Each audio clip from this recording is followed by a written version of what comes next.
हरि ओम। ओम गणानां त्वा गणपतिगं हवामहे कविं कवीनामुपमस्रवस्तमं ज्येष्ठराजं ब्रह्मणां ब्रह्मणस्पत आनशृण्वन्नोतिभिः सीदसादनम्। ओम श्री महागणाधिपतये नमः।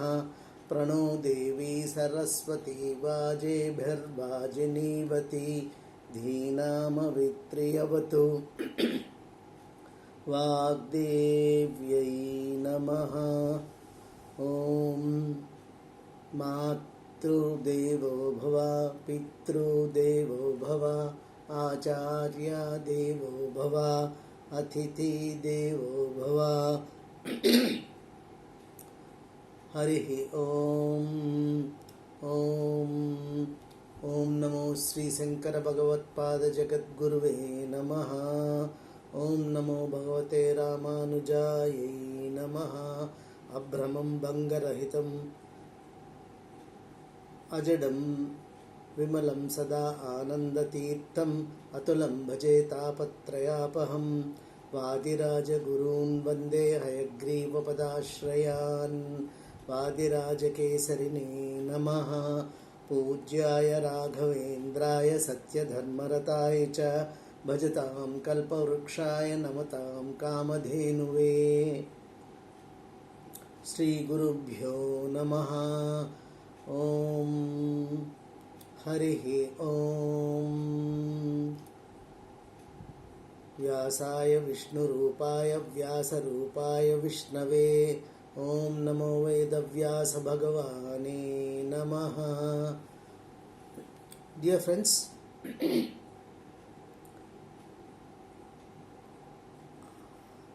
మనము జగద్గురు పరంపర గురించి, జగద్గురు అనే విషయం గురించి చర్చించుకుంటూ ఉన్నాం.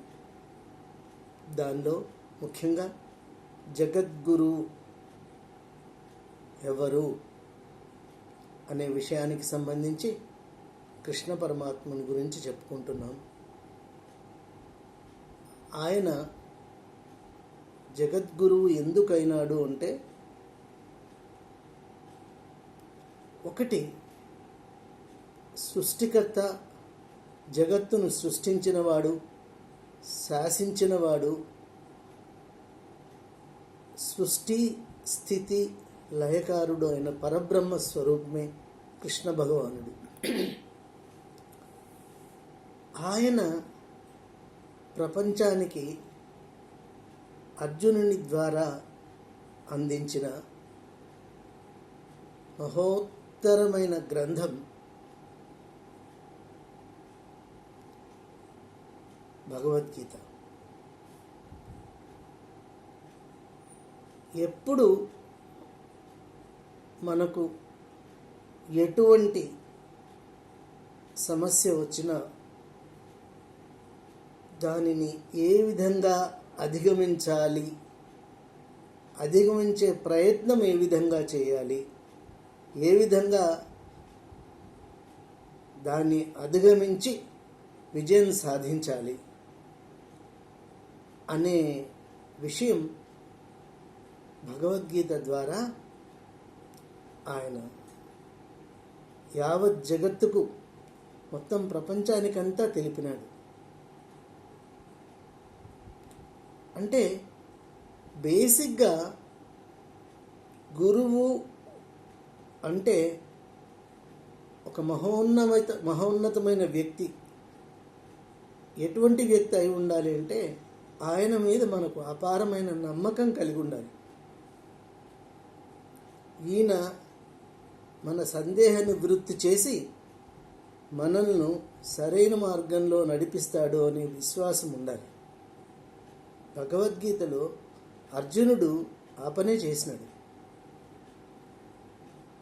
ఎప్పుడైతే యుద్ధం చేయడానికి తాను దుర్బలుణ్ణి, అశక్తుణ్ణి అని తెలుసుకుంటాడో అప్పుడు మనస వాచ కర్మణ కృష్ణ పరమాత్ముని ఆశ్రయించి శరణు వేడినాడు. అప్పుడు అది ఎటువంటి టైంలో he is suppose to fight and he is there to fight. అటువంటి టైంలో, క్రిటికల్ టైంలో he has left his weapons.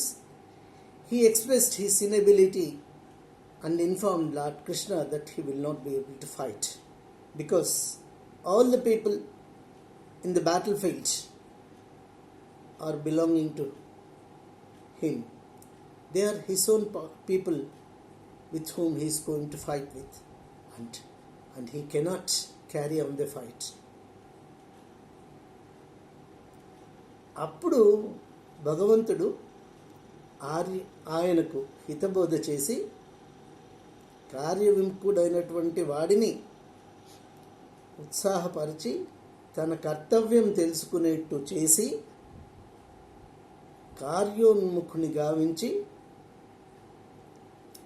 సరైన దిశలో ధర్మ పరిరక్షణ వైపు విజయవంతంగా నడిపిస్తాడు పరమాత్ముడు. It is a universal epic. So యావత్ జగత్తు ఆమోదించినటువంటి గొప్ప జ్ఞాన గ్రంథం భగవద్గీత. అందుకని మనం we have to accept him as జగద్గురు. He is the universal teacher.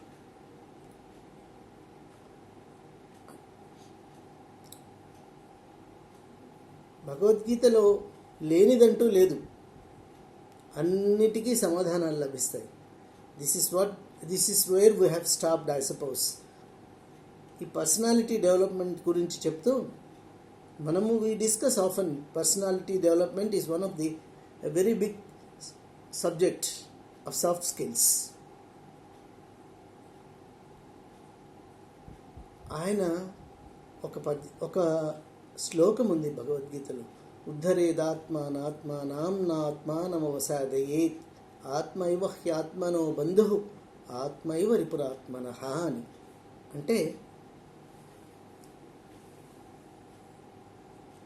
ప్రతి ఒక్క వ్యక్తి మనుష్య జన్మ పొందిన తర్వాత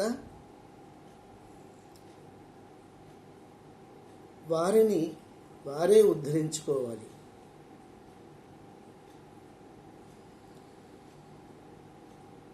It is only you as an individual. It is your struggle. It is only you. You make friends, foes out of your own interactions, your own emotions, your own values. Nobody will come and advise you. Even if they advise, you have to make the decision and you have to stick to your decision and you have to develop yourself. You have to make yourself wise. And there is nobody who are born enemies, who are born friends. You have come alone and you have to struggle. You have to experience, you have to survive, you have to prosper. In fact, it's nothing but you are the best judge of yourself. There is nobody who knows much about yourself better than yourself. So it is only you who know much about you. So what are your requirements? What are your needs? What are your resources? You have to realize and utilize them in an optimum manner and develop yourself and come out and emerge out as the best. You have to realize what your strength, what your weakness are, and you have to overcome your weakness with your available strengths. This is what the personality development is. This is what the summary of that sloka is also. So you have to take care of yourself, you have to develop yourself, and nobody else can do that. Nobody is born wise, nobody is born dull, nobody is a born intellectual. What you are going to be, how you are going to be, where you are going to be, why you are going to be, these are all in your hands. This is what personality development is. There cannot be anybody who can explain personality development in a better manner. అంటే ఎవరిని వారే ఉద్ధరించుకోవాలి. ఎవరి గురించి వారికే తెలుసు మిగిలిన వాళ్ళకంటే. So ఈ విధంగా ఎన్నో, ఒకటని కాదు, ఎన్ని విధాలుగానో ఆయన అర్జునుడిని కన్విన్స్ చేస్తాడు. అందుకే ఆయన హయ్యెస్ట్ నోడ్లో స్టార్ట్ చేస్తాడు, జ్ఞానయోగంలో స్టార్ట్ చేసి చివరికి అంతా అయిపోయిన తర్వాత okay, you do your best, leave the rest to me, I will take care of you అనే కంక్లూషన్కి వస్తాడు. అదే పరమ శ్లోకంలో చెప్తాడు, సర్వధర్మ పరిత్యజ్య మామేకం శరణం వ్రజ అహం త్వా సర్వ పాపేభ్యో మోక్షయిష్యామి మా శుచః అంటాడు. So lord Krishna was considered as ఆది గురు, ప్రథమ గురు, జగద్గురు. సో జగద్గురువు అనే పదానికి అర్థం కృష్ణ పరమాత్ముడు. ఆయన అంటే ఎవరైతే ఈ జగత్తును శాసించగలిగిన జ్ఞానాన్ని కలిగి ఉంటారో ఆయనను మనము జగద్గురువు అని చెప్పుకోవచ్చు. జగత్తులో ఉండే మొత్తం జ్ఞానాంధకారాన్ని తొలగించి ఎవరైతే ప్రగతి వైపు, సన్మార్గం వైపు, సత్ వైపు, అంటే భగవంతుని వైపు మార్గదర్శనం చేయగలుగుతారో వారిని జగద్గురువులు అని మనం అనవచ్చు. వ్యాసుడు,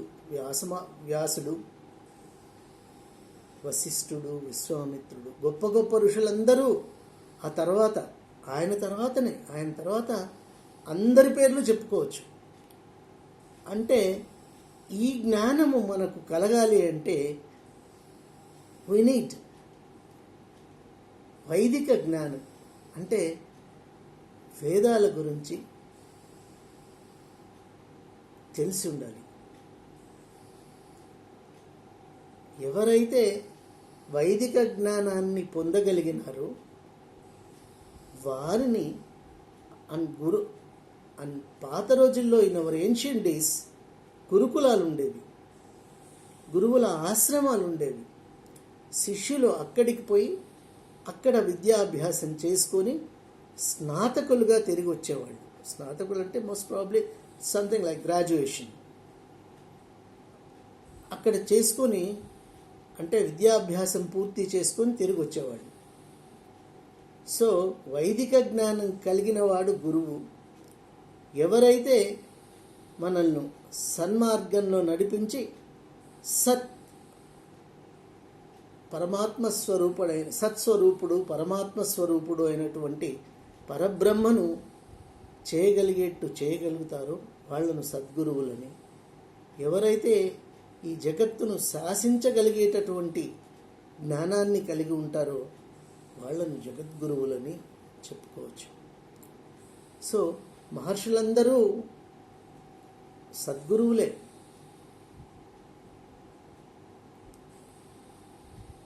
ఈ కలియుగానికి లెట్ us డిస్కస్ నౌ మనం కలియుగంలో ఉన్నాం. సో కలియుగం గురించి మాట్లాడుకుందాం. సో ఈ కలియుగంలో ఎవరు ఉంటే ముఖ్యంగా మన సాంప్రదాయాన్ని, వేద సాంప్రదాయాన్ని, వైదిక సాంప్రదాయాన్ని, సనాతన ధర్మాన్ని పరిరక్షించి ఇవాళ అత్యున్నత స్థానంలో నిలిపిన సద్గురువులు ఎవరున్నారు అని మనం డిస్కస్ చేస్తే, తెలుసుకోవాలనే ఉత్సాహంతో మనం ప్రయత్నిస్తే ముఖ్యంగా త్రిమతాచార్యులు మనకు దర్శనమిస్తారు.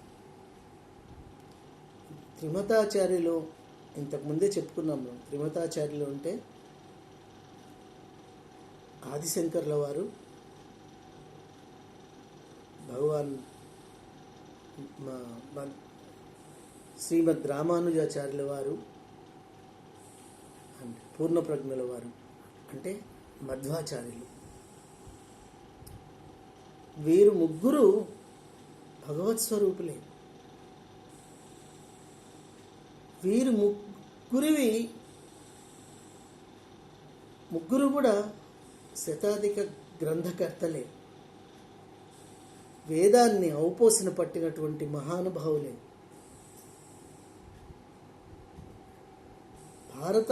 భరతఖండాన్నంతా పర్యటించి తమ సిద్ధాంతాన్ని ప్రచారం చేసిన పరమాత్ములే. పరబ్రహ్మ స్వరూపాన్ని ఆకళింపు చేసుకుని జనంలోనికి అంటే జనానికి తెలియచేసే ప్రయత్నం చేసిన వారే. వీరి సేవలు వీళ్ళు ఉద్ధరించడానికే, హైందవ సాంప్రదాయాన్ని ఉద్ధరించడానికే జన్మించిన మహానుభావులు వీళ్ళు ముగ్గురు. వాళ్ళ ముగ్గురు స్థాపించినవి అద్వైత, విశిష్టాద్వైత, ద్వైత సిద్ధాంతాలు. శ్రీ ఆదిశంకరుల వారు అద్వైత సిద్ధాంతాన్ని ప్రతిపాదించి ప్రబోధించినారు. శ్రీమద్ రామానుజాచార్యులు విశిష్ట అద్వైతాన్ని, అంటే మధ్వాచార్యుల వారు ద్వైత సిద్ధాంతాన్ని ప్రతిపాదించి ప్రబోధించినారు. అండ్ వీరు ముగ్గురు ప్రామాణిక గ్రంథాలుగా, వీళ్ళు ముగ్గురు వేదాన్ని క్షుణ్ణంగా చదువుకున్న వాళ్ళే, వేదాలకు భాష్యాలు రాసిన వాళ్ళే. ఇంతకుముందే చెప్పినట్టుగా ఒక్కొక్కరు 100 పైనే గ్రంథాలు రాశారు. భాష్య గ్రంథాలు రాశారు, ప్రకరణ గ్రంథాలు రాశారు, శ్లోకాలు రాసినారు. ఉద్దండ పండితులు. అంటే వారి వారి సిద్ధాంతాలకు అనుగుణంగా వాళ్ళ గ్రంథరచనలు ఉన్నాయి.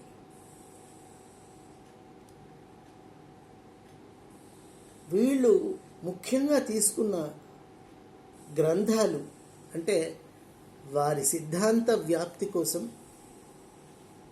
వారి సిద్ధాంతాన్ని ప్రొఫెస్ చేయడానికి తీసుకున్న ముఖ్యమైన గ్రంథాలు ఏవి అంటే ప్రస్థానత్రయం, ఉపనిషత్తులు, బ్రహ్మసూత్రాలు మరియు భగవద్గీత. భగవద్గీత కూడా మహోన్నతమైన గ్రంథం. ఇంతవరకు మనం డిస్కస్ చేసినట్టు ఈ గ్రంథానికి కూడా ఎవరెవరు వాళ్ళ సిద్ధాంతానికి అనుగుణంగా వాళ్ళు ఇంటర్ప్రిట్ చేసినారు. అండ్ అంటే దీన్ని బాగా స్టడీ చేసిన వాళ్ళు ఎవరెవరంటే doctor WDP Hills, R.C. Zaehner, professor R.C. Zaehner, doctor Sarvepalli Radhakrishnan, Balagangadhar Tilak. ఇటువంటి మహామహులు భగవద్గీత గ్రంథం మీద ఈ త్రిమత సిద్ధాంతాల పరంగా వ్యాఖ్యానాలు చేసినారు. And doctor W.D.P. Hill has translated Bhagavad Gita into English. And while translating itself, he analyzed in terms of the three different schools of discipline of Haindava Sampradaya, that is Hindu tradition. And he says, and in fact, ఆయన అంటే మనము అద్వైతము అంటే ఆయన he says it is non-dualism. Visishta Advaita as modified dualism and Dvaita as dualism. ఆయన ముఖ్యంగా అద్వైతాన్ని గురించి భగవద్గీత గురించి తెలుపుతూ ఒక మాట అంటాడు. శంకరుల వారి భాష్యం, భగవద్గీత భాష్యంలో అంటే అప్రోచ్ ఏ విధంగా ఉంది అనే దానికి he has given a beautiful conclusion, that is, as per Adi Shankaracharya's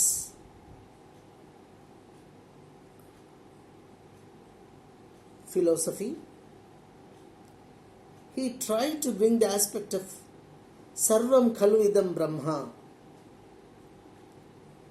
Everything that exists is the form of Parabrahma. Everything that exists is Parabrahma Swarupa. So, there is Ekameva Dvitiyam. This is what the Saramsha of Advaita is. Ekameva Dvitiyam. Jivo Brahmaiva Naparaha. Ekam Sat. There is a great sentence from Rigveda. Ekam Sat Vipra Bahuda Vadhanti. And this, as per Chandogya Upanishad, this Ekameva Dvitiyam Jivo Brahmaiva Naparaha. And this is in terms of which he has written the Shankaracharya's approaches. And we do not, and many of the people do not know Dr. Sarvepalli Radhakrishnan. He was such a great scholar. His name was nominated